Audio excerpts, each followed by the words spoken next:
Alhamdulillahi ala ihsani wa syukru lahu ala taufiqihi wa amtinani wa asyhadu an la ilaha illallah wahdahu la syarika lahu ta'ziman li sya'nih wa asyhadu anna Muhammadan abduhu wa rasuluhu da'ila ridwani. Allahumma salli alaihi wa ala alihi wa ashabihi wa ikhwani. Hadirin dan hadirat yang dirahmati oleh Allah Subhanahu wa taala. Pada kesempatan yang bahagia ini kita akan membahas topik tentang bagaimana bisa menjadi seorang yang bersyukur dengan syukur yang benar yang dituntut oleh Allah Subhanahu wa taala. Hal ini karena menjadi orang yang bersyukur bukanlah perkara yang mudah ya. Kebanyakan manusia tidak bersyukur. Dan Allah Subhanahu wa taala telah berfirman, "Wa qalilun min ibadiyasy syakur." Hanya sedikit dari hamba-hambaku yang bersyukur. Karenanya di antara sebagian salaf ada yang berdoa, Allahumma ja'alni minal qalil, ya Allah jadikanlah aku dari yang sedikit ya. Karena orang-orang yang bersyukur hanya sedikit, di antaranya wa qalilun min ibadiyasy syakur, hanya sedikit dari hamba-hambaku yang bersyukur. Dan iblis telah berjanji untuk malingkan manusia dari jalan Allah agar mereka tidak bersyukur. Dia telah bersumpah di hadapan Allah Subhanahu wa taala, "Tsumma la'atiyannahum min baini aydihim wa min khalfihim wa an aymanihim wa an syama'ilihim wa la tajidu aktsarahum syakirin." Kata iblis al-la'in, dia berkata, kemudian benar-benar aku akan menggoda mereka dari depan mereka. Kemudian aku akan goda mereka dari belakang mereka. Aku akan datangi mereka dari kanan mereka. Aku akan goda mereka dari kiri mereka. Dan engkau akan dapati kebanyakan mereka tidak bersyukur. Ini janji iblis. Ya, engkau akan dapati ya Rabb, ya Allah Subhanahu wa taala, kebanyakan mereka tidaklah bersyukur. Dari sini kita tahu bahwasanya menjadi orang yang bersyukur dengan syukur yang sejati tidaklah mudah. Hanya orang-orang yang dipilih oleh Allah Subhanahu wa taala untuk bisa menjadi hamba Allah yang bersyukur. Dan di antara doa Nabi sallallahu alaihi wasallam, Allahumma ja'alni laka syakkara laka dzakkara. Ya Allah, jadikanlah aku termasuk orang yang senantiasa bersyukur kepadamu dan senantiasa berzikir kepadamu. Oleh karenanya para anbiya mereka berdoa agar bisa menjadi hamba yang bersyukur.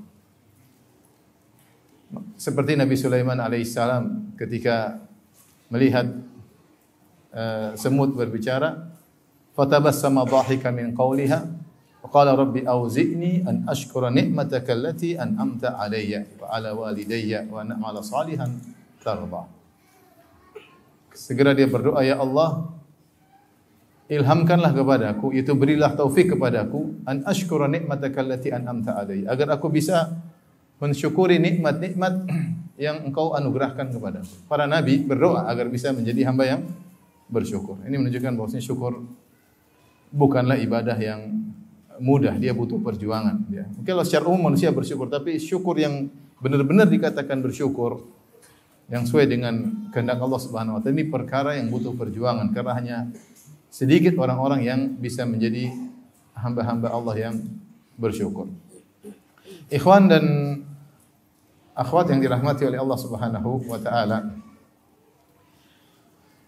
Allah mensifati para nabinya dengan hamba-hamba yang bersyukur. Di antaranya Allah sifati Nabi Nuh alaihissalam, innahu kana abdan syakura. Nabi Nuh alaihissalam disifati oleh Allah Subhanahu wa taala dengan hamba yang syakur. Innahu kana abdan syakura. Sesungguhnya adalah hamba yang senantiasa bersyukur. Saya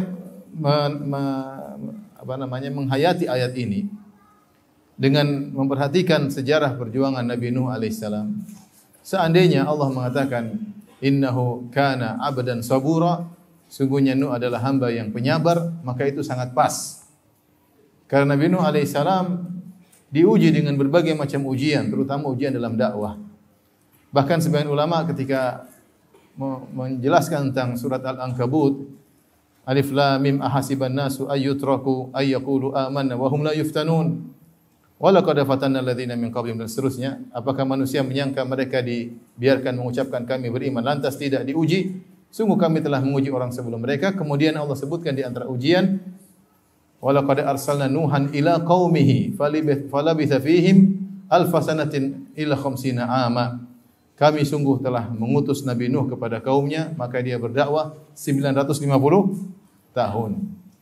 Dan ini ujian berat bagi Nabi Nuh alaihissalam. Selama 950 tahun, ya, dalam dakwahnya tersebut kaumnya mengejeknya, menjauh darinya, menuduhnya sebagai orang gila, istrinya kafir, anaknya kafir, ya. Ujian berat bertubi-tubi menimpa Nabi Nuh.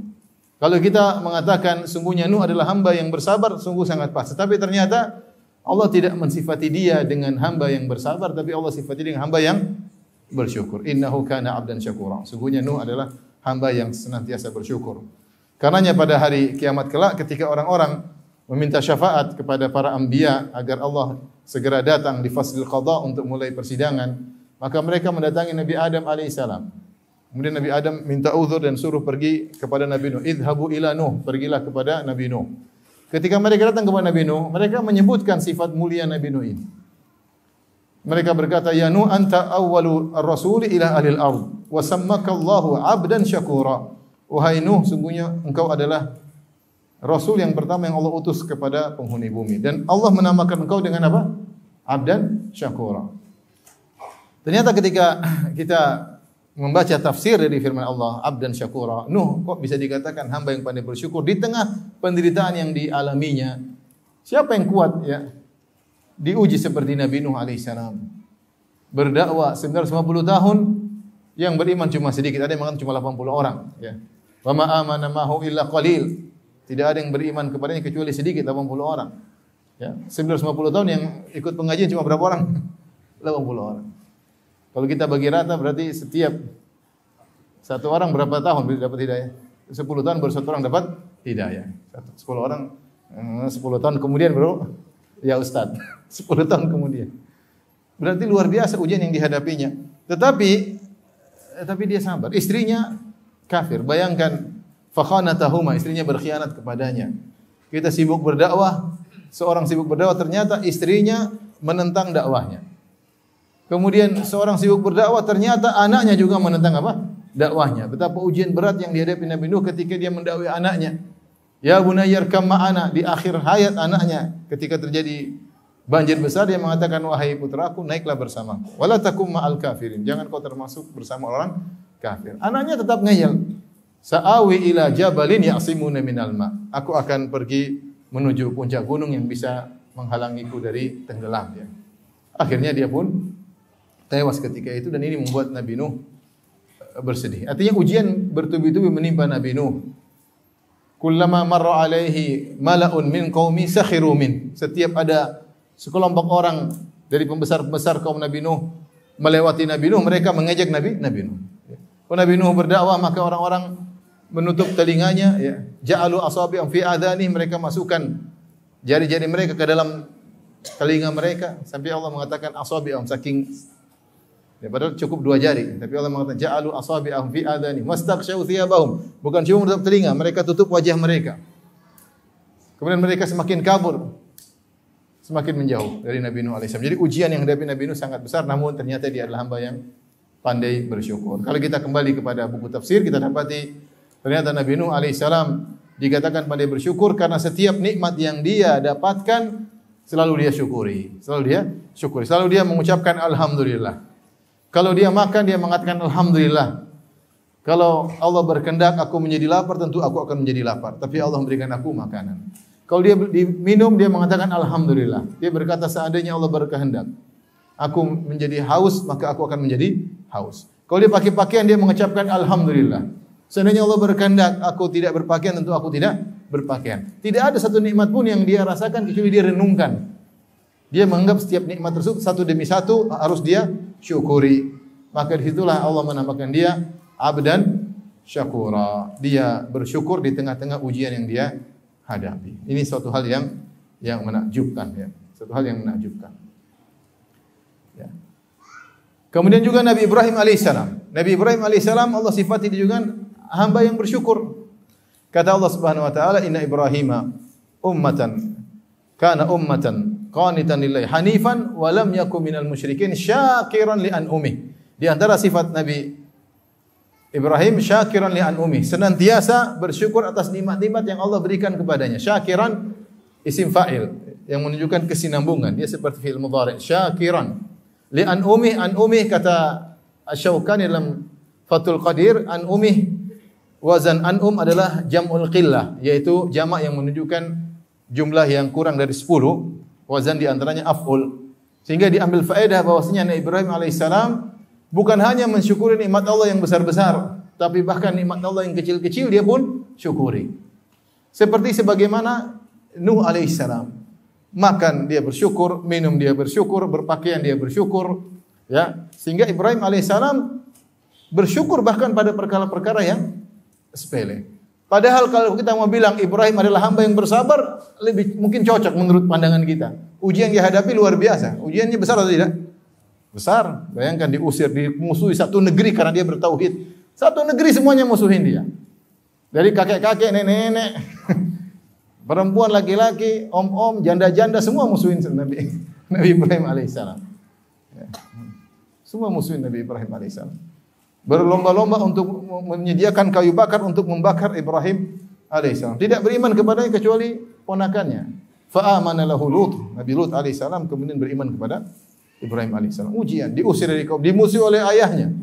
La illam tantahi la arjumannaka wahjurni maliya. Kalau kau tidak berhenti ceramah wahai Ibrahim, la arjumannak, aku akan merajamu. Wahjurni maliya, tinggalkan aku. Bapaknya pun memusuhinya. Dimusuhi. Kemudian diuji harus, ya, ketika punya anak, dia Ibrahim alaihissalam menikah dengan Sarah, ya, ketika dia masih muda, ya. Sami'na fatan yadhkuruhum, ketika dia berdakwah dia masih muda, disebut fatan oleh Allah Subhanahu wa taala.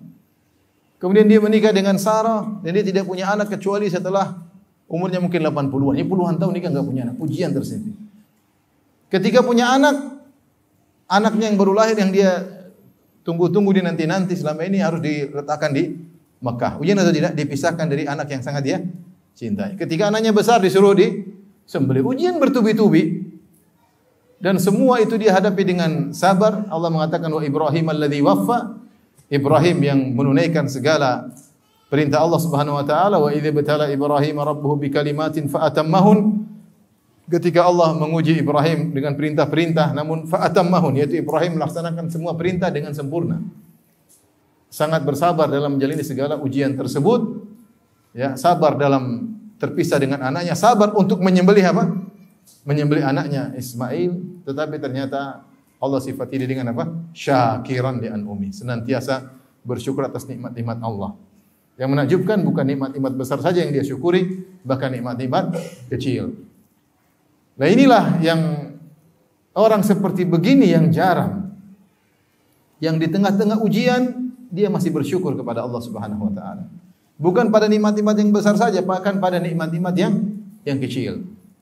Cara sudut pandangnya pada nikmat-nikmat, sementara ujian, kesulitan diabaikan karena tidak ada bandingannya dengan nikmat-nikmat yang dirasakan. Ya. Disitulah Allah Subhanahu wa taala menyinggung tentang orang-orang yang suka mengeluh dalam surat Al-Adiyat, wal adiyati dhabaha fal muriyati qadha fal mughirati subha fa atharna bihi naq'a fa wasatna bihi jam'a. Innal insana li rabbih lakanud. Sungguhnya manusia itu lakanud, suka berkeluh kesah. Suka berkeluh kesah. Tidak pandai bersyukur. Kenapa suka berkeluh kesah? Karena dia selalu mandang pada sisi negatif. Kata Hasan Al-Basri rahimahullahu taala ketika menafsirkan ayat ini, dia berkata, yadhkuru al-masa'ib wa yansa ni'am. Manusia itu yang diingat musibah-musibah yang dialaminya dan dia melupakan nikmat-nikmat yang dirasakannya. Dia melupakan nikmat-nikmat yang dirasakan. Banyak nikmat tapi dia abaikan. Yang dia lihat musibah, saya kena musibah, saya sakit, ekonomi saya lagi jatuh, saya lagi rugi, itu yang dia pikirkan terus. Sementara nikmat yang selama ini dia rasakan, bahkan yang sedang dia rasakan, dia lupakan.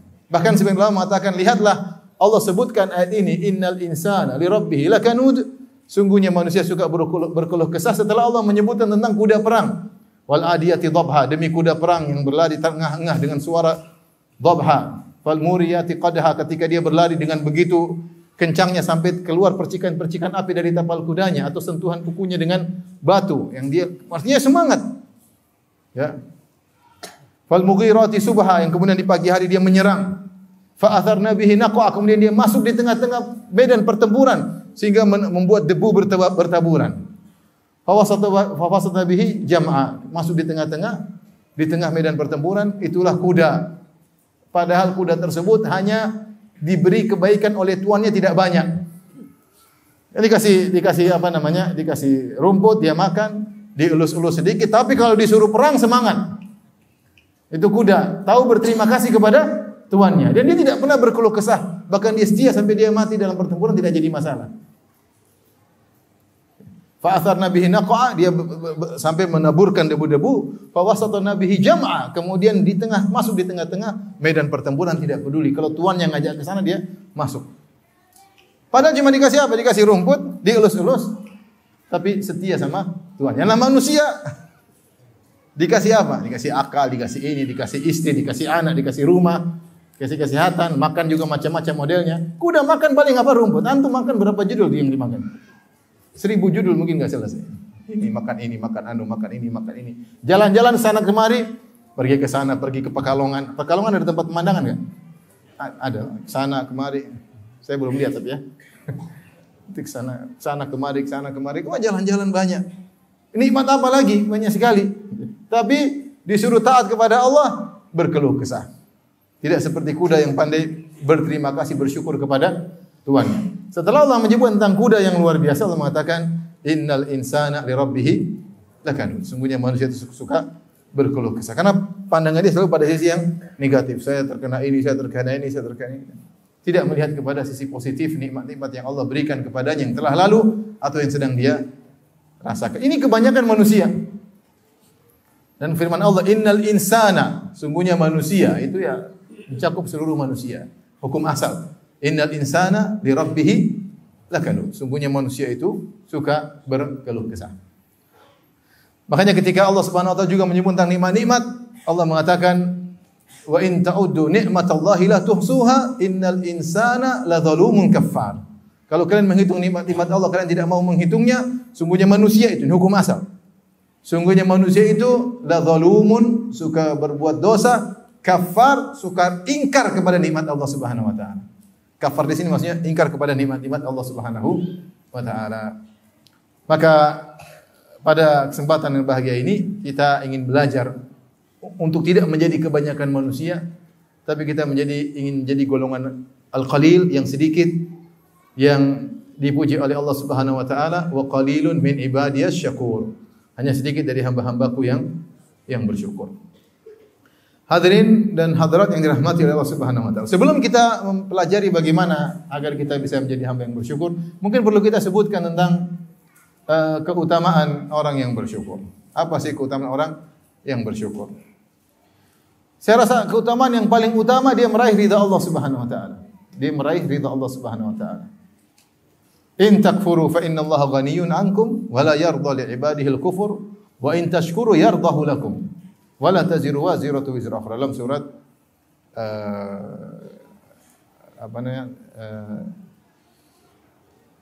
Az-Zumar, dalam surat Az-Zumar. Kata Allah Subhanahu wa taala, kalau kalian kufur, fa inna Allah ghaniyun ankum. Allah tidak butuh dengan Allah Maha Kaya. Ya.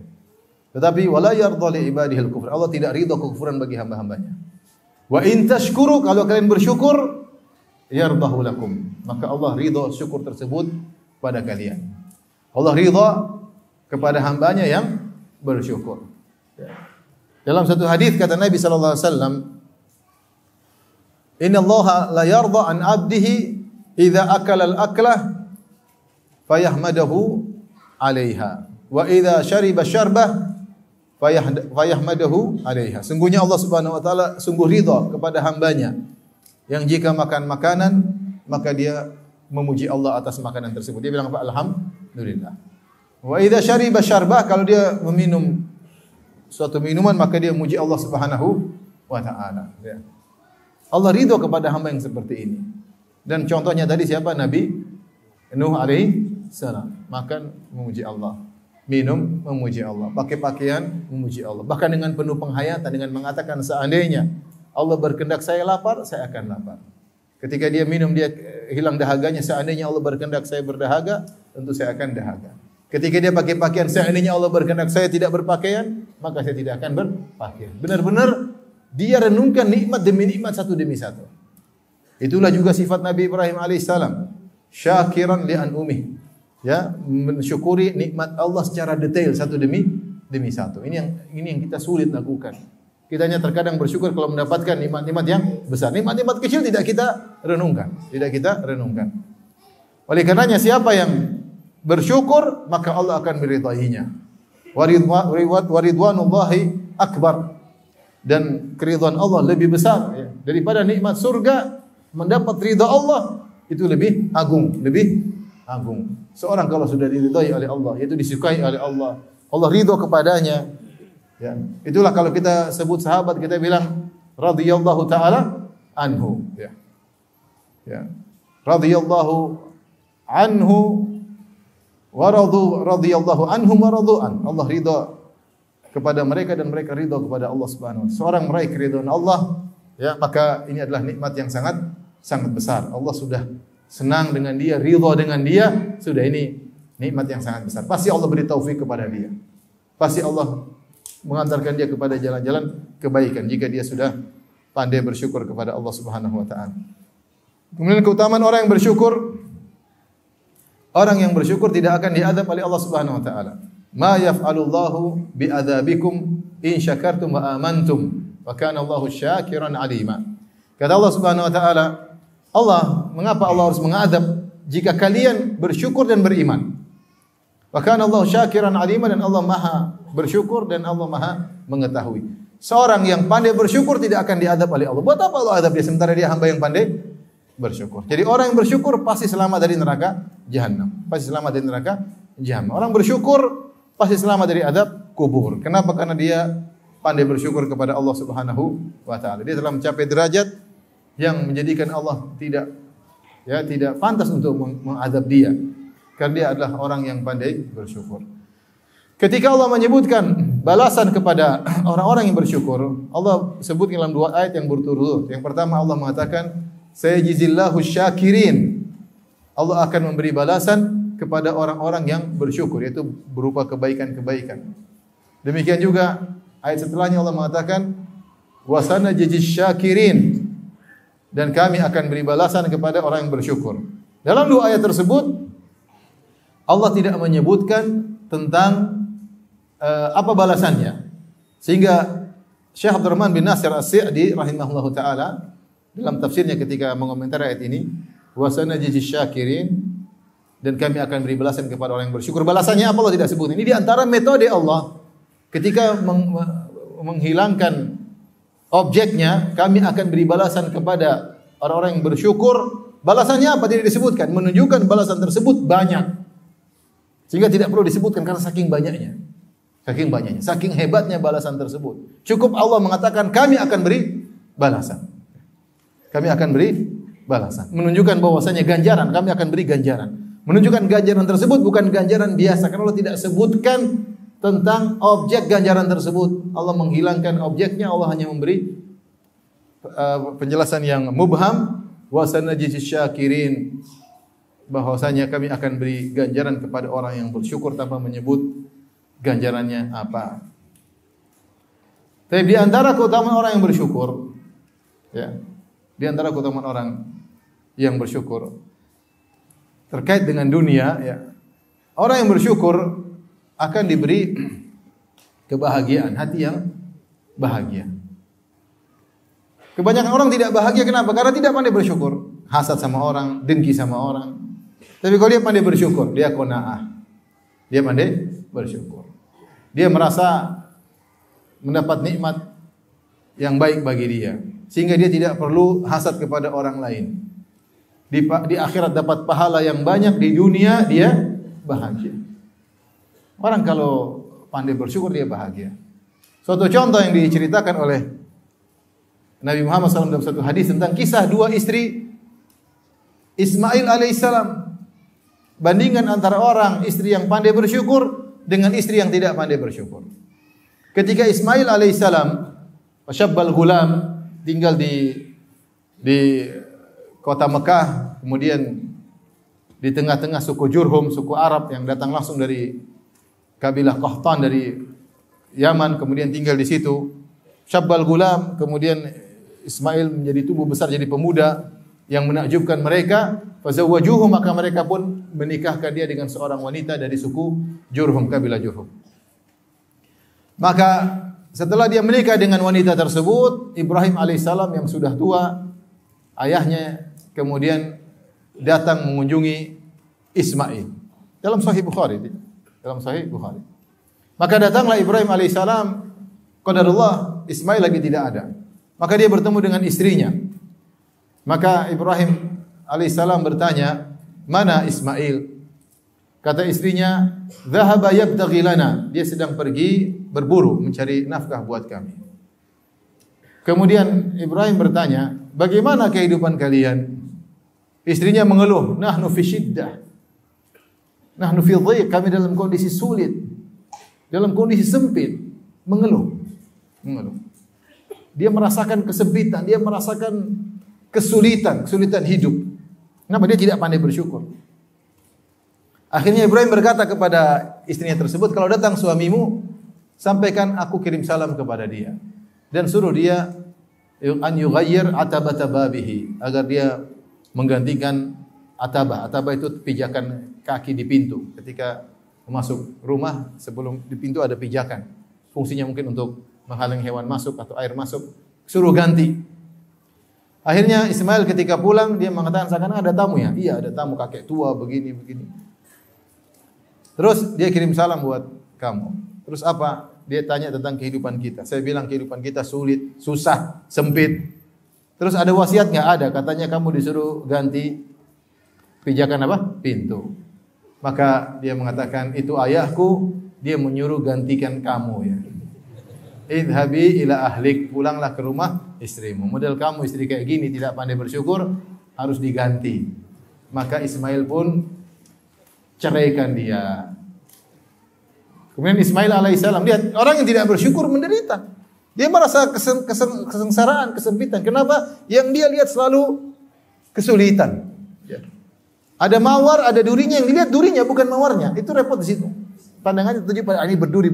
Padahal mawar, aroma, harum, yang dilihat apa? Durinya. Itu masalahnya. Kemudian Ismail alaihissalam menikah dengan wanita lain yang berikutnya.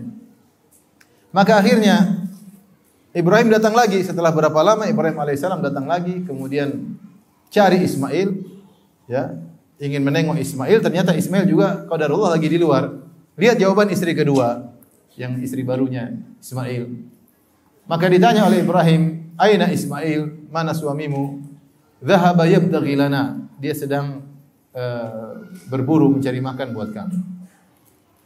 Kemudian Ibrahim bertanya, "Bagaimana kehidupan kalian?" "Kami fisa'ah, kami dalam kondisi lapang, kami dalam kondisi nyaman." Dia muji orang wanita bersyukur. Padahal kondisi ekonominya tidak berubah, sama saja. Antara kondisi istri pertama dengan istri kedua, kondisinya sama saja. Yang berbeda cara menyikapinya. Yang pertama tidak bersyukur sehingga merasa sempit hidup ini. Yang satunya bersyukur sehingga dia merasa kehidupannya lapang, tentram, nyaman. Terus Ibrahim berkata, "Kalau datang Ismail, sampaikan salam dariku dan suruh dia tsabbit atabata babik." Suruh dia pertahankan pijakan pintunya. Kemudian pergilah Ibrahim, datanglah Ismail, ada tamu. Iya, tadi ada seorang kakek tua, Hasanul Hay'ah. Bahkan wanita kedua ini dia mandangnya, lihat ada tadi kakek penampilannya bagus. Dia muji. Jadi istri pertama tidak menyebutkan hal tersebut. Kakek tua gini. Yang kedua tidak. Cara pandang dia selalu pada sisi yang baik. Tadi ada orang tua penampilannya bagus datang ke sini. Kemudian dia nanya anaknya, dia nanya apa sama kamu? Dia tanya tentang kehidupan kami. Terus kamu jawab apa? Saya bilang dalam kondisi lapang, nyaman. Terus apa pesannya? Pesannya kamu disuruh memantapkan apa? Pijakan kaki. Sudah. Kamu adalah pijakan kakinya, pijakan kakiku, maka bersamalah denganku. Ya. Bersamalah denganku. Dari istri yang pandai bersyukur ini, yang merasa hidup nyaman, maka keluarlah keturunan Nabi Muhammad sallallahu alaihi wasallam. Maksud saya, lihat orang yang pandai bersyukur nyaman hidupnya. Nyaman hidupnya, tentram hatinya. Dia mensyukuri apa yang Allah berikan pada dia, tahu bahwasanya apa yang Allah berikan yang terbaik bagi dia. Sehingga dia tidak perlu hasad, tidak perlu dengki. Dia tahu firman Allah Subhanahu wa taala, "Nahnu qasamna bainahum ma'isyatahum fil hayatid dunya." Dia tahu Allah Subhanahu wa taala telah berfirman, kami memberi pembagian kepada mereka tentang rizki mereka dalam kehidupan mereka. Yang bagi siapa? Allah Subhanahu wa taala. Ketika dia tahu bahwasanya Allah yang membagi, dia tidak perlu protes karena Allah pasti maha adil dalam membagi. Dan Allah yang lebih tahu tentang kemaslahatan hambanya. Kita kalau ada orang pembagian, kita mungkin kerja, orang ini enggak benar, masa saya enggak dapat, dia dapat. Mungkin kita jengkel. Tapi kalau kita tahu yang bagi Allah, yang maha mengetahui segalanya, yang maha mengetahui apa yang terbaik bagi kita, yang lebih tahu kemaslahatan kita daripada diri kita sendiri, selesai. Ngapain saya protes? Apa yang Allah berikan pasti yang terbaik. Pasti yang terbaik. Ya. Maka orang yang bersyukur hidupnya bahagia, tenteram. Meskipun dia tidak dalam kemewahan. Sementara orang yang tidak pandai bersyukur, meskipun di tengah kemewahan, dia hidupnya sengsara. Hidupnya sengsara. Siapa yang bertanya, Ustaz, terus kalau istri kita kayak istri Ismail yang pertama gimana, Ustaz? Pulang ke rumah orang tuanya. Mungkin kamu yang bermasalah, maka istrimu begitu. Perbaiki masing-masing ya. Ini yang suruh Nabi Ibrahim ya, bukan ijtihad sendiri ya. Oleh karenanya orang yang pandai bersyukur dia akan apa? Akan bahagia ya. Dia tahu bahwasanya apa yang Allah takdirkan kepada dirinya itu yang terbaik, sehingga dia menerima, dia tidak perlu hasad, tidak perlu dengki ya. Tidak perlu dengki ya. Saya sampai kemarin sempat ceramah agar kita pandai bersyukur, mensyukuri apa yang Allah berikan kepada kita. Saya bilang betapa banyak kenikmatan yang diberikan kepada orang lain. Kalau diberikan kepada kita, mungkin kita enggak bisa mensyukurinya. Lihat orang mungkin hartanya banyak. Seandainya kita yang diberikan harta tersebut, mungkin kita sombong, mungkin kita angkuh. Wong baru beli mobil baru aja udah sombong luar biasa. Putar-putar di Pekalongan kanan kiri biar orang semua lihat. Gimana kalau mobilnya banyak? Sombong kayak apa yang bisa pasti masuk dalam diri kita. Kita baru punya sesuatu udah pamer sana kemari. Belum tuh hati kita kuat. Kalau diberi nikmat seperti orang tersebut. Saya bilang bahkan Ustadz miskin, lihat ada ustadz yang lain, Masya Allah followernya banyak. Kamu kalau di posisi dia belum tentu kamu bisa kuat. Ustadz tersebut sih belum tentu kuat.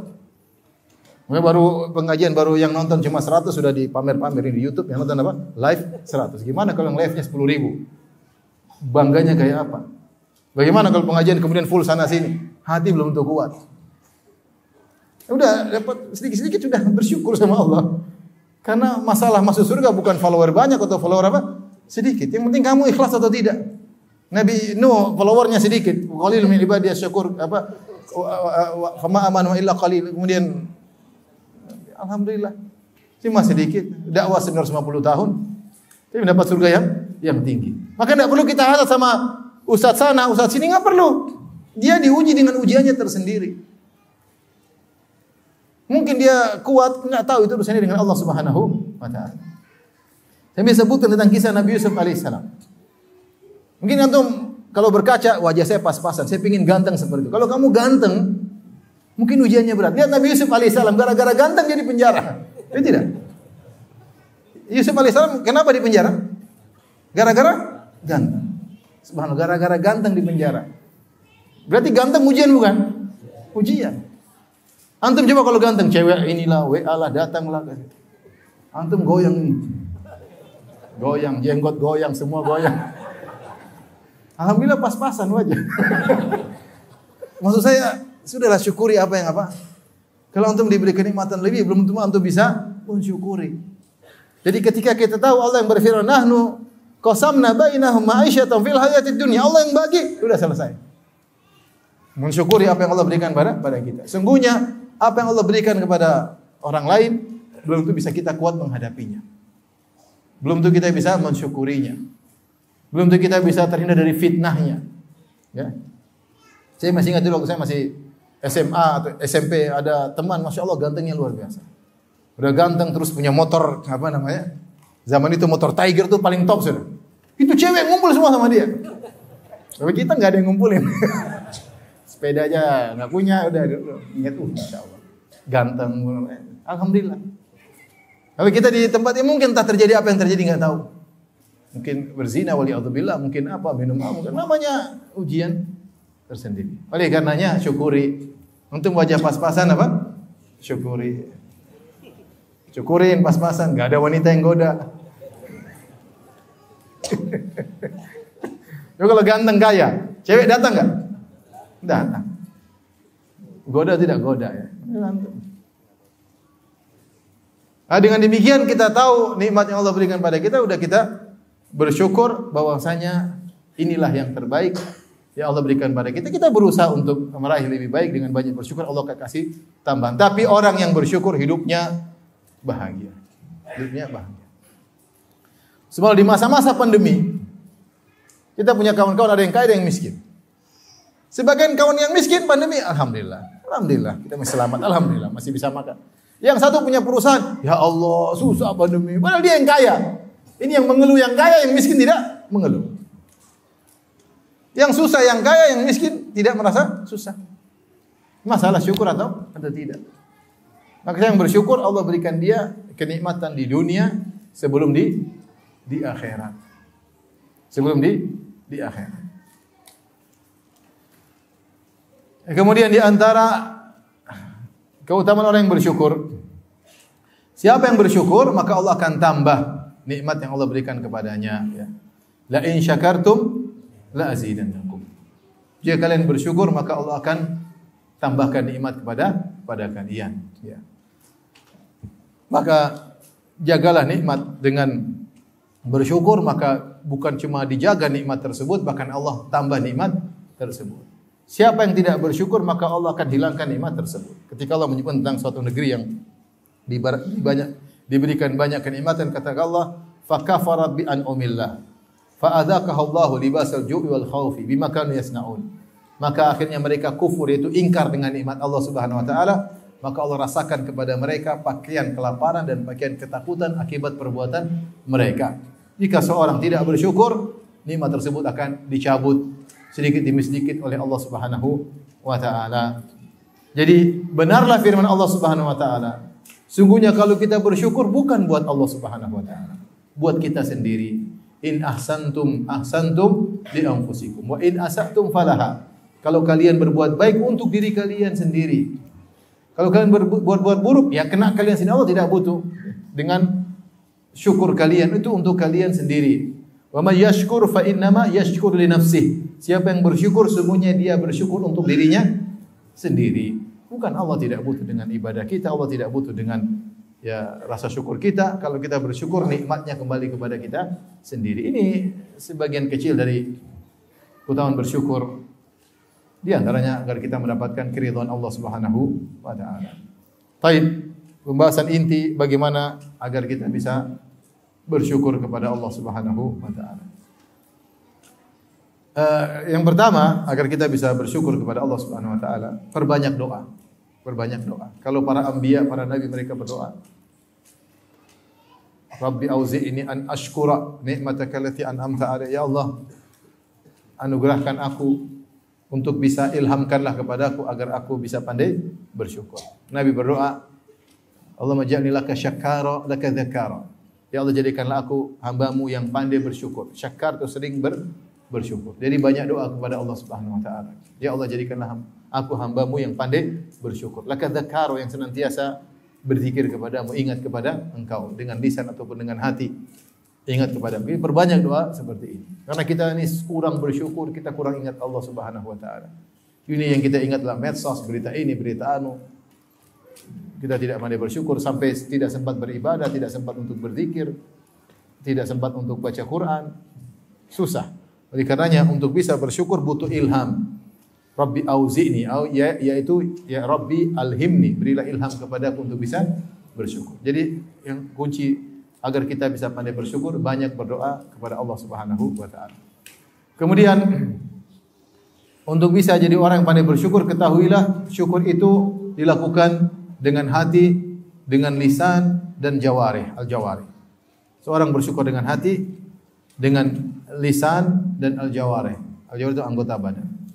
Adapun bersyukur dengan hati, bagaimana cara bersyukur dengan hati? Pertama, untuk bisa bersyukur kepada Allah dengan hati, poin pertama yang harus kita lakukan adalah mengenal nikmat-nikmat Allah Subhanahu wa taala. Karena kalau sudah kita kenal nikmat tersebut, baru kita syukuri. Kalau kita enggak kenal nikmat tersebut, bagaimana kita bisa syukuri? Maka di antara langkah awal agar kita bisa bersyukur dengan hati kita, kita kenali apa sih nikmat-nikmat Allah yang Allah berikan kepada kita. Banyak sekali, ya. Banyak sekali. Di antaranya yang Allah sebutkan dalam surat An-Nahl, ya. Ata amrullah fala tasta'jilu subhanahu wa ta'ala amma yusyrikun yunazzilul malaikata birruhi min amri ala ma yasha'u min ibadihi an anziru annahu la ilaha illa ana fattaqun khalaqas samawati wal arda bil haqqi ta'ala amma yusyrikun khalaqal insana min nutfatin fa idza huwa khasimun mubin wal an'ama khalaqaha lakum fiha dif'un, dan seterusnya. Allah sebutkan di surat An-Nahl tentang nikmat. Nikmat banyak. Yang surat tersebut disebut dengan suratun ni'am. Surat nikmat-nikmat Allah. Yang Allah buka dengan nikmat wahyu Al-Quran, nikmat tauhid. Allah sebut lagi tentang nikmat penciptaan langit dan bumi. Ini semua nikmat. Allah sebut lagi tentang penciptaan manusia. Allah sebutkan penciptaan hewan-hewan. Allah sebutkan tentang banyak sampai tunggangan, ya. Wal khayla wal bighala wal hamira litarkabuha, tentang tunggangan yang kalian, ini semua nikmat Allah sebutkan. Sampai kemudian yang kalian tumbuh-tumbuhan semua, sampai lihat di surat An-Nahl, antum bisa baca di awal sampai Allah berfirman wa in ta'uddu nikmatallahi la tuhsuha innallaha laghafurur rahim. Kalau kalian menghitung-hitung nikmat Allah, kalian tidak bisa menghitung-hitungnya. Sungguhnya Allah Maha Pengampun lagi Maha Penyayang. Ini sekedar sampel Allah sebutkan contoh tentang nikmat. Sungguhnya nikmat itu sangat banyak. Nah, kalau kita lupa dengan nikmat ini, kita susah untuk bersyukur. Dan di antara nikmat yang paling besar adalah nikmat Islam. Nikmat Islam, nikmat bertauhid. Makanya Nabi Yusuf alaihissalam berkata kepada dua orang di penjara, kata beliau alaihissalam, "Wattaba'tu millata aba'i Ibrahim wa Ishaq wa Yaqub. Ma kana lana an nusyrika billahi min syai'. Dzalika min fadlillahi 'alaina wa 'alan nas, walakinna aktsaran nasi la yashkurun."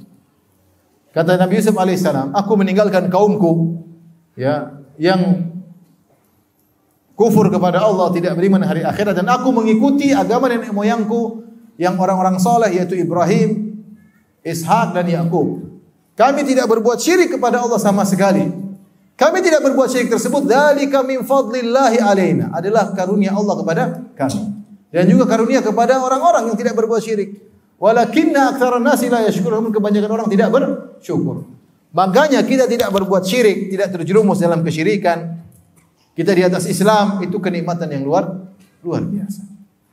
Lihat manusia sana di luar yang menyembah Nabi Isa, banyak atau tidak? Banyak, miliaran, menyembah makhluk banyak, miliaran manusia. Jumlah kita masih kalah dengan mereka. Mereka menyembah makhluk yang lapar, yang haus, yang tidur, yang ketakutan, yang berdoa, yang sholat, yang sujud. Mereka sembah. Betapapun tinggi kedudukan makhluk tersebut, dia tetap aja adalah makhluk. Kesyirikan. Namun yang terjerumus dalamnya adalah miliaran manusia. Ya mungkin kalau kita mau adu IQ kita dengan mereka, mungkin kita kalah IQ kita. Mereka orang pintar-pintar, orang cerdas-cerdas, tapi Allah tidak beri hidayah kepada mereka, sehingga mereka menyembah makhluk. Lihat yang menyembah hewan, banyak sekali. Yang menyembah sapi, banyak sekali. Bahkan sebagian mereka mengatakan sapi lebih afdal daripada ibu. Kalau ibu nyusui, masih berharap pamrih, semoga anak saya besar jadi anak soleh. Kalau sapi kasih susu, dia tidak pernah minta pamrih. Dia ikhlas kepada Allah. Sehingga mereka memuliakan sapi, menyembah apa? Sapi, akhi, subhanallah. Jumlahnya 1 juta, mungkin miliar. Miliar itu banyak lah. Itu cuma berapa? Ratusan aja miliar. Mereka sampai miliar. Itu bersyukur. Kaum muslimin yang masih pakai jimat banyak, yang percaya sama dukun banyak, percaya sama khurafat banyak, yang percaya sama tatoyur masih banyak. Nikmat tauhid, nikmat yang luar biasa. Yang kita renungkan, kita bersyukur pada Allah. Alhamdulillah hati saya bergantung kepada Allah, nikmat. Walakinna aktsarun nasi la yashkurun. Banyak orang tidak bersyukur. Nikmat banyak. Ini kalau kita renungkan, kita akan pandai bersyukur kepada Allah Subhanahu wa taala. Yang menyembah matahari, subhanallah. Kemana akal mereka? Tapi demikianlah, ya, hidayah di tangan Allah Subhanahu wa taala. Kita bicara tentang misalnya nikmat kesehatan, luar biasa. Makanya dikatakan kesehatan adalah tajun. Kesehatan adalah mahkota di atas kepala orang yang sehat. Tapi tidak ada yang lihat kecuali orang yang sakit. Kesehatan adalah mahkota yang ada di kepala orang yang sehat. Tapi orang sehat tersebut tidak bisa melihatnya. Yang bisa lihat orang yang sakit. Orang yang sakit. Disebutkan seorang yang kaya raya, dia sakit, kemudian dia harus makan ini, makan anu, kemudian dia melihat ada pembantunya kerja di kebun, makan seenaknya, minum seenaknya. Sementara dia, Allah, dia kaya raya, dia nggak bisa makan ini, nggak bisa makan anu, karena sakit. Hartanya tidak bisa membuat dia berpuas-puas makan apa yang dia kehendaki. Sebagian orang pelit-pelit cari uang banyak-banyak supaya bisa makan enak. Ketika duitnya banyak, dia nggak bisa makan enak, dia sakit.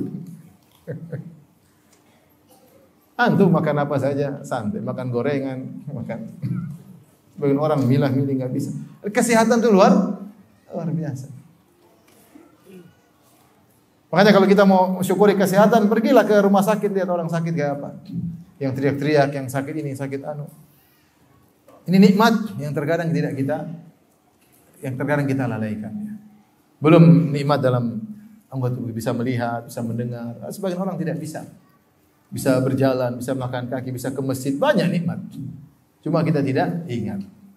Kenapa tidak kita ingat? Karena saking tiap hari Allah berikan, sehingga seakan-akan itu adalah sudah keharusan bagi Allah, sudah kewajiban bagi Allah, sehingga tidak kita syukuri. Nanti kalau hilang tiba-tiba baru kita, ya Allah ternyata nikmat ini luar biasa ya. Nikmat ini luar biasa. Kita hanya menyadarinya ketika nikmat tersebut dicabut, maka jangan sampai demikian. Ingatlah bahwasanya kita nikmat yang luar biasa. Kita bicara tentang nikmat keamanan. Nikmat keamanan luar biasa, negeri ini aman. Ya. Alhamdulillah kita kemana-mana santai, mau kemana-mana tidak ada yang perlu kita khawatirkan. Ya. Kita mau dakwah di mana-mana juga alhamdulillah mudah. Ya. Kalau ada yang usir-usir cari tempat lain masih banyak alhamdulillah. Alhamdulillah. Nikmat. Lihat di negeri luar sana, mau dakwah susah, ditangkap-tangkepin orang, susah. Mau ngaji enggak sembarang, ya. Susah. Keamanan tidak terjamin, perang saudara, banyak ya. Kita alhamdulillah dapat kenikmatan dan semoga Allah melanggengkan kenikmatan aman di negeri kita yang kita cintai. Oleh karenanya, seorang merenungkan hal tersebut, belum lagi nikmat punya istri, nikmat atau tidak? Nikmat. Orang yang tidak punya istri kasihan. Jomblo itu penderitaan. Makanya enggak ada jomblo di surga, karena itu penderitaan. Di surga tidak ada penderitaan, makanya tidak ada jomblo. Penderitaan. Makanya di antara faedah yang disebutkan oleh Ibn Rajab Al-Hambali bahwasanya ketika seorang berpuasa dia menahan makan, menahan dahaga. Dia tahu bagaimana susahnya orang lapar sehingga dia menahan. Ternyata sehingga timbul kepekaan pada dirinya, kasihan sama orang lapar karena saya pernah lapar ketika sedang apa? Puasa. Dia tahu bagaimana rasanya orang haus karena dia haus, dia punya rasa kepekaan bagaimana rasanya orang. Dan dia juga tahan nafsunya, dia tahu gimana menderitanya orang tahan apa? Nafsu. Begitulah penderitaan orang jomblo. Penderitaan, punya istri, alhamdulillah, punya anak. Entah banyak orang menangis tidak punya anak, nangis-nangis ke sana berobat sana sana. Antum punya anak, alhamdulillah. Entah orang banyak punya rumah, antum punya rumah. Nabi SAW bersabda, "Man asbaha aminan fi sirbihi mu'afan fi jasadihi wa lahu qutu yaumihi fa ka'annama hizat lahu dunya bihadafiriha." Oh, kama qala Nabi SAW. Siapa yang di pagi hari aman di rumahnya, sehat tubuhnya, ya, ada makanan hari itu seakan-akan dunia telah didatangkan bagi dia. Itu kenikmatan yang disegerakan sudah datang. Apa lagi? Alhamdulillah ya. Oleh karenanya ingat nikmat-nikmat Allah. Jadi cara bersyukur yang pertama kenali nikmat-nikmat Allah. Ya. Hitung-hitung nikmat Allah. Wa in ta'udu, kalian hitung. Alhamdulillah saya ngaji, saya sholat, orang-orang pada habiskan waktu untuk hura-hura untuk buang-buang waktu, nonton macam-macam. Alhamdulillah saya nonton pengajian, saya hadir pengajian. Alhamdulillah nikmat. Ini semua akan menjadi catatan amal di hari akhirat kelak. Alhamdulillah anak-anak ngaji, alhamdulillah anak sekolah, alhamdulillah banyak nikmat. Banyak sekali nikmat yang Allah berikan kepada kita. Baik, setelah mengenal nikmat-nikmat Allah, ini penting, tahapan pertama. Kemudian bersyukur dengan hati adalah al-i'tiraf, mengakui seluruh nikmat tersebut dari Allah. Jangan sekali-sekali kita bilang karena saya. Antum sehat karena Allah, antum bisa berhasil karena Allah. Semuanya karena Allah. Ya. Jangan bilang, wah karena saya olahraga tiap hari makanya sehat. Ada orang olahraga meninggal ketika sedang olahraga. Allah yang kasih ente kesehatan. Ente ikhtiar, tapi yang menentukan sehat atau tidak siapa? Ya, saya ketemu seorang wanita umrah sama saya. Nangis dia. Dia bilang apa? Ustaz, saya sudah olahraga. Dia olahragawan, olahraga. Tadi sama suaminya ngobrol sama saya. Nangis. Olahraga. Saya makan pilih-pilih. Tidak sembarang saya makan. Tahu-tahu kena kanker. Masih muda. Ya. Artinya kita ikhtiar, tapi jangan bilang karena saya. Kita bilang semuanya karena Allah. Kemudian dengan sebab saya olahraga, dengan sebab saya makan pilih-pilih, oke. Ya. Tapi jangan bilang karena kita menjadi apa? Sehat. Betapa banyak orang sehat tiba-tiba meninggal. Ya. Wa kam min sahihin mata min ghairi illatin. Betapa banyak orang sehat meninggal tanpa didahului dengan sakit. Olahragawan di puncak sehatnya tahu-tahu meninggal dunia. Oleh karenanya segala nikmat yang kita rasakan jangan sekali-sekali kita sandarkan kepada diri kita. Karena itu adalah ujub. Kita semua yang dari Allah Subhanahu wa taala. Dan jangan sekali-sekali kita berbicara kepada orang lain mengesankan itu karena kita. Hati-hati. Mau keberhasilan dalam dakwah, mau apapun, keberhasilan dalam mengurus yayasan misalnya, keberhasilan dalam membangun sekolah misalnya, apapun, jangan coba-coba mengatakan karena saya. Itu penyakit. Kita syukuri Allah bisa dengan sebab kita Allah membuat keberhasilan Allah milih kita dalam rel ini, rel dakwah. Tapi jangan sekali-sekali mengesankan karena saya. Jangan. Allah Maha tahu tentang isi relung hati kita yang paling dalam. Karena itu penyakit ujub. Orang yang seperti itu tidak pandai bersyukur. Karena dia sudah mengatakan ya karena saya bukan karena Allah. Selesai. Yang ketiga, bersyukur dengan hati. Jangan pernah merasa saya memang berhak. Jangan pernah. Saya begini karena memang saya berhak, pantas. Saya dikasih nikmat oleh Allah karena memang saya pantas, saya berhak. Kapan kita merasa berhak, kita lupa dengan Allah Subhanahu wa taala. Memang itu tugas Allah beri saya nikmat seperti itu. Itulah tafsiran dua larangan ini. Merasa karena kita atau merasa berhak. Inilah tafsiran yang disebut oleh para ulama tentang perkataan Fir'aun. Ketika dia memiliki harta yang banyak, dia mengatakan, innama utituhu ala ilmin indi. Sungguhnya aku diberi ini semua harta karena ilmu yang ada pada diriku. Tafsiran pertama, ala ilmin indi, maksudnya karena saya jago. Makanya saya bisa jadi pedagang besar. Tafsiran yang kedua di kalangan para salaf, karena Allah tahu, ilmu Allah tahu saya memang pantas untuk mendapatkan apa? Kekayaan tersebut. Ini dua penyakit menjadikan orang tidak bersyukur dengan hatinya. Kapan kita merasa karena kita hebat atau memang saya pantas? Ya, kita pantas apa? Apa yang sudah kita syukuri kepada Allah? Kita ini apa? Maksiat masih banyak, buang-buang waktu masih banyak, buang umur masih banyak, jagongan enggak tahu apa pembahasannya, ngalur ngidul, ya. Quran aja tidak khatam-khatam. Terus merasa dapat nikmat, memang saya pantas. Dari mana pantasnya? Dari mana pantasnya? Ya. Kapan kita merasa memang saya berhak, saya pantas, itu tidak bersyukur. Itu tidak bersyukur. Jadi pertama, mengenali nikmat Allah. Yang kedua, mengakui seluruh nikmat berasal dari siapa? Allah. Jangan pernah merasa pantas bahwasanya kita berhak mendapat nikmat tersebut. Apa yang Allah berikan itu jauh dari kelayakan kita. Apa yang Allah berikan kepada kita jauh dari kelayakan kita. Cuma usaha-usaha sedikit Allah berikan banyak. Cuma usaha-usaha ikhtiar sedikit Allah berikan apa? Kebaikan yang banyak. Sungguhnya di luar daripada kelayakan kita. Kita ini siapa? Hamba Allah yang tidak bisa apa-apa. Ini namanya bersyukur dengan hati. Kalau seorang dalam hatinya ada tiga hal ini, berarti dia telah bersyukur dengan hatinya. Taib. Yang berikutnya adalah bersyukur dengan lisan. Bersyukur dengan lisan. Cara bersyukur dengan lisan ada beberapa cara. Di antaranya adalah dengan memuji Allah. Alhamdulillah. Kita sering mengucapkan apa? Alhamdulillah. Ya. Dapat nikmat seperti tadi, innallaha la yarda an abdihi idza akala al-aklah an yahmadahu 'alaiha. Sungguhnya Allah ridha kepada hamba jika dia memakan satu makanan dia mengucapkan alhamdulillah. Jika dia minum minuman dia mengucapkan alhamdulillah. Segala kenikmatan kita bilang alhamdulillah. Maka kita memuji Allah atas segala nikmat dan ini menghilangkan rasa ujub kita. Kita ucapkan dengan alhamdulillah. Atau kita berzikir alhamdulillah, alhamdulillah. Makanya saran saya kalau selesai salat 5 waktu, nikmati zikir tersebut. Di antara zikir kita mengucapkan alhamdulillah 33 kali. Alhamdulillah. Ketika mengucap alhamdulillah sambil kita renungkan nikmat yang Allah berikan kepada kita, yang sedang kita rasakan, yang telah kita rasakan, banyak sekali. Banyak sekali. Alhamdulillah, alhamdulillah, alhamdulillah, alhamdulillah. Alhamdulillah. Banyak sekali nikmat. Sehingga kita benar-benar menghayati ucapan kita alhamdulillah. Dan bisa jadi kita bisa juga menjadikan zikir harian. Alhamdulillah, alhamdulillah, alhamdulillah boleh. Subhanallah, alhamdulillah, wala ilaha illallah, wallahu akbar. Wala haula wala quwwata illa billah. Alhamdulillah, alhamdulillah, alhamdulillah. Ya. Walhamdulillah tamla'ul mizan. Sungguhnya ucapan alhamdulillah memenuhi timbangan. Seorang ucapkan alhamdulillah satu saja dengan keluar dari hati yang sangat dalam, alhamdulillah nilainya besar di sisi Allah Subhanahu wa taala. Tamla'ul mizan akan memenuhi apa? Timbangan kebaikan di akhirat kelak.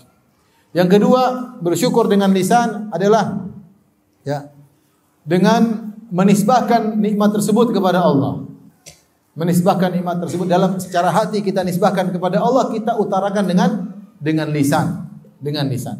Karena kalau kita tidak menisbahkan kepada Allah, kita terjerumus dalam syirik lafal, syirik lafzi, syirkun asghar. Makanya ketika Allah Subhanahu wa taala berfirman dalam ayatnya, ya'rifuna nikmatallahi tsumma yunkirunaha. Mereka mengetahui nikmat Allah kemudian mereka mengingkarinya.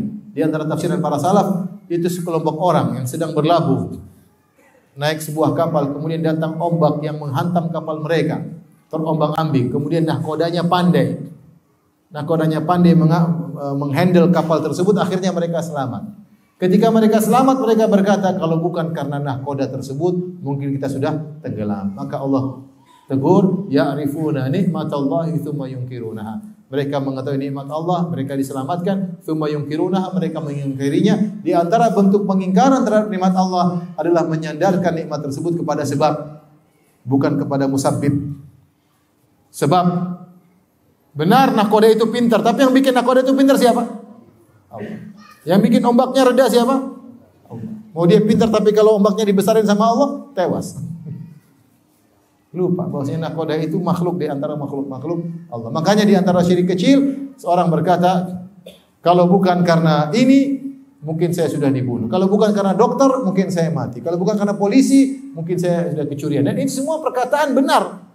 Karena polisi, dokter, atau hewan yang menjaga rumah, itu semua sebab sehingga kita selamat. Tetapi yang menyelamatkan bukan itu. Yang menyelamatkan siapa? Allah. Maka di antara adab dalam bersyukur kepada Allah, kita mengatakan kalau bukan karena Allah, kemudian dengan sebab dokter. Justru di saat itu kita langsung sadarkan kepada Allah, memang benar dokter. Secara sebab akibat dokter, tapi kita harus menyadarkan kepada yang menimbulkan akibat. Dokter jago apapun, kalau Allah tidak menimbulkan akibat, tidak akan ada akibatnya, tidak ada dampaknya, dampak kesembuhan tidak ada. Maka dalam apapun keberhasilan apa bilang, kalau bukan karena Allah, kalau bukan karena Allah. Saya kemarin pas hajian berat ya, kemudian Masya Allah ya. Banyak kan kawan yang tidak bisa upgrade ke teman-teman yang haji, kemudian tidak bisa tendanya di-upgrade kepada yang lebih baik ya. Kalau dari Allah kita bisa. Bahkan resmi, bahkan dikasih. Ada satu orang di sana yang ngurus, dia ngurus. Kemudian saya bilang sama teman-teman, Masya Allah, si Fulan, dia ngurus luar biasa. Ketika saya ketemu dia, namanya Abdullah, Masya Allah. Kata dia, Al-Fadlu minallah. Langsung ya, Fadlu minallah, bukan dari saya. Fadlu minallah. Dia tidak, oh iya, memang saya. Kau belum tahu saya siapa? Oh, saya menguasai Mekah dan Madinah. Enggak, dia bilang, Fadlu minallah. Ketika kita keluar dari Arafah, azan kita keluar. Langsung kita dapat tempat di Muzdalifah, tempat terbuka, ada karpetnya. Saya bilang, Masya Allah. Saya puji dia lagi 2 kali. Masya Allah, ente. Fadlu minallah. Langsung dia bilang apa? Fadlu minallah. Tidak ada. Oh iya, memang saya. Masya Allah. Kamu baru tahu ya? Ini adalah kerjaan saya tiap tahun. Subhanallah. Langsung sandarkan kepada siapa? Allah. Ketika Nabi Sulaiman alaihissalam datang arsy-nya Balqis. Falamma istaqarra indahu, tiba-tiba dalam sekejap ars tersebut dari mana? Dari Yaman, Sabah menuju ke Palestina, jaraknya ribuan kilo. Qala hadza min fadli rabbi. Ini dari karunia Allah. Liyabluwani ashkuru am akfur. Untuk mengujiku, saya bersyukur atau saya kufur. Kalau bersyukur bilang hadza min fadli rabbi. Ini dari karunia Tuhanku. Semua keberhasilan kita sandarkan kepada Allah. Jangan sandarkan kepada sebab. Kita boleh mengatakan kalau bukan karena Allah, kemudian karena dokter. Ada lafal kemudian. Mungkin kita sudah meninggal dunia. Justru saat itulah kita ingat kepada Allah, bukan kita lupa dengan Allah Subhanahu wa taala. Yang bilang, maksud saya Ustaz, memang Allah, tapi maksud saya enggak ada. Kamu harus beradab dengan lafal. Tentu orang yang mengatakan saya sembuh karena sebab dokter ini, dia bukan maksudnya melupakan Allah. Saya tahu kok itu, cuma saya jelaskan. Itulah beradab dengan lafal. Ketika kamu menceritakan nikmat, sandarkan kepada siapa? Allah. Ini, ya. Jadi di antara bersyukur dengan lisan, menyandarkan kepada Allah Subhanahu wa taala. Seperti misalnya anak kita berhasil, anak kita hafal Quran. Anak kamu, oh iyalah bapaknya loh yang wah. Ente bilang Allah, alhamdulillah Allah mudahkan saya ngajar anak saya, alhamdulillah Allah berikan dia apa? Kecerdasan. Betapa banyak anak lebih cerdas enggak hafal-hafal. Betapa banyak ayahnya lebih pintar, lebih ustaz, anaknya enggak hafal Quran. Ente emang belajar di mana bisa jago ngajar anak? Ente aja Quran baca enggak betul. Berarti bukan karena ente. Coba tajwidnya gimana? Ngaco. Anak ente tajwidnya lebih benar. Artinya jangan kita sok. Kita pamerkan anak kita, anak saya hafal gua seakan-akan karena saya. Saya sebagai bapaknya, saya sebagai ibunya, enggak boleh. Bilang karena siapa?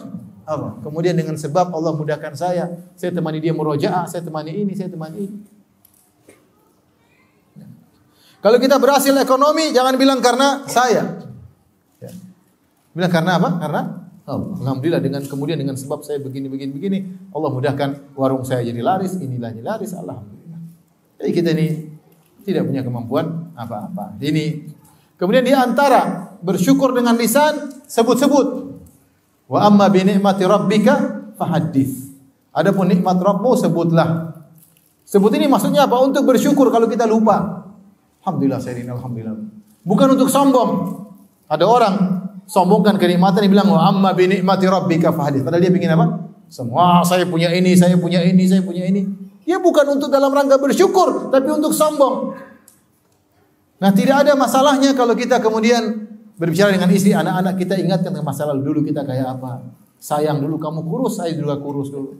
Masih ingat enggak ketika kita masih kurus, baju kita kecil-kecil. Sekarang alhamdulillah bajuku tidak seperti yang dulu. Kamu Masya Allah sudah dulu kayak apa, makan susah. Syukuri. Biar istri tidak lupa tentang nikmat yang Allah berikan padanya. Alhamdulillah, coba dulu kita rumah reot, peot ya. Itu pun ngontrak. Sekarang alhamdulillah punya rumah, alhamdulillah ada ininya, ada anunya, alhamdulillah. Karena terkadang orang lupa sebut nikmat-nikmat Allah supaya kita enggak lupa. Supaya enggak lupa. Ingat dulu kita enggak punya motor, kita pinjam motornya Ustadz Fulan. Kadang kita isi bensinnya, kadang kita enggak ngisi.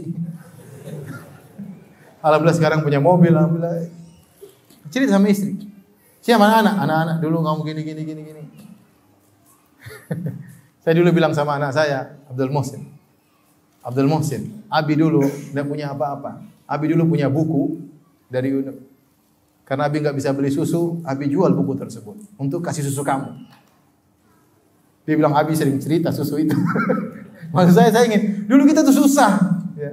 Sampai saya untuk belikan susu buat anak, saya harus jual apa? Buku. Benar senjata penuntut ilmu apa? Buku. Senjata harus saya jual, mau diapain lagi? Kalau enggak anak saya nggak bisa apa? Saya jual untuk beli keperluan anak-anak. Ya. Terlalu banyak nikmat. Nah, kalau kita tidak ingat-ingat kita bisa lupa. Makanya di antara keajaiban dari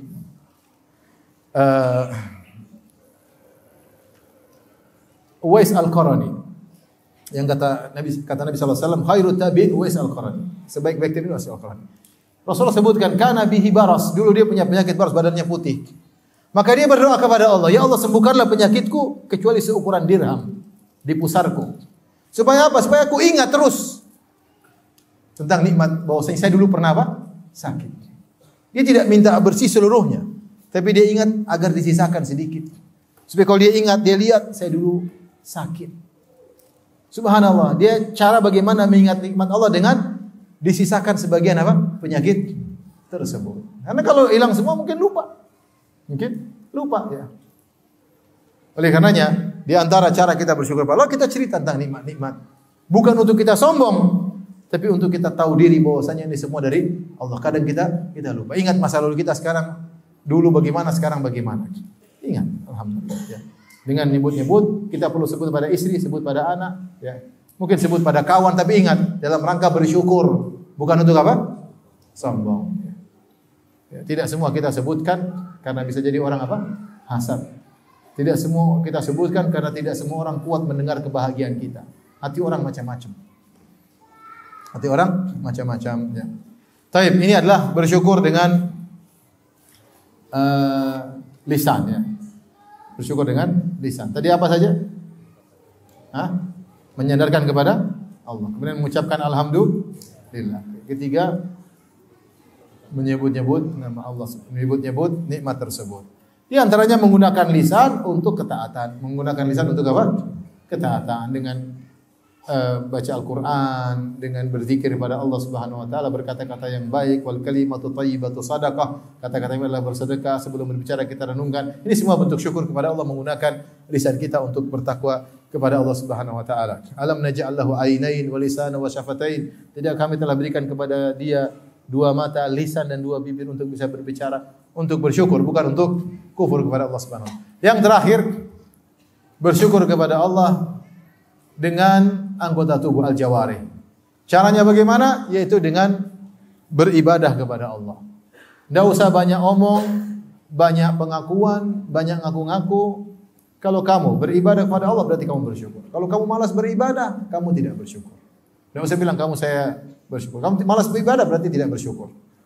Makanya Nabi Muhammad SAW ketika sholat sampai kakinya bengkak, hatta tatawarram qadamah. Sampai bengkak kedua kakinya. Dalam riwayat hatta tatafattar qadamah, sampai kedua kakinya pecah-pecah. Kenapa engkau beribadah seperti ini sementara waqad ghufira laka ma taqaddama min dzambika wa ma ta'akhkhar? Telah diampuni dosa-dosa yang telah lalu dan akan datang. Kata Rasulullah SAW, afala akunu abdan syakura. Kenapa aku tidak menjadi hamba yang pandai bersyukur? Rasulullah wujudkan syukurnya dengan beribadah kepada Allah Subhanahu wa taala. Saya tanya sama antum, kalau hidup di dunia ini, kemudian ada bos antum, dia kasih gaji antum sebulan 100 juta. Kurang 200 juta, sebulan 200 juta. Kira-kira kalau dia telepon jam 2 malam lewat 10 menit, antum angkat atau tidak? Gaji 100 juta. Mau jam 3, mau jam 2, mau jam 1 lagi ngorok, bahasa angkat. Siap. Karena gaji 100 juta tiap bulan. Enggak usah 100 juta, 10 juta aja. 20 juta aja sudah siap, siap pokoknya. Belum mandi siap, sudah mandi siap sudah, padahal belum. Pokoknya tidak mau terlambat karena merasa diberi gaji yang cukup. Nah, Allah berikan kita nikmat, walillahil matsalul a'la, bagi Allah perumpamaan yang lebih tinggi. Allah berikan kita nikmat jauh daripada itu. Setiap hari nikmat luar biasa. Ya, nikmat udara kita bisa hirup. Waktu pandemi coba, orang sampai nggak bisa bernapas. Saya waktu kena COVID, saturasi turun. Nggak naik saturasi. Bagaimana orang yang sesak napas yang sampai akhirnya meninggal? Sampai antri cari oksigen nggak dapat, saya meninggal dunia. Baru tahu ternyata bernapas itu nikmat yang luar biasa. Allah kasih antum bisa ngelihat, bisa bernapas, detak jantung masih berjalan. Subhanallah, banyak nikmat. Masih bisa olahraga, masih bisa ini, masih bisa mikir, masih bisa sholat, masih luar biasa. Tapi kita ini memang malas, dasar malas. Waliyadzubillah. Disuruh sholat, malas. Suruh menghadap Allah cuma 5 kali sehari, masih malas-malasan. Melangkahkan kaki menuju masjid, malas. Padahal nikmat tiap hari. Belum nikmat yang Allah berikan di akhirat yang tiada bandingannya dengan di dunia.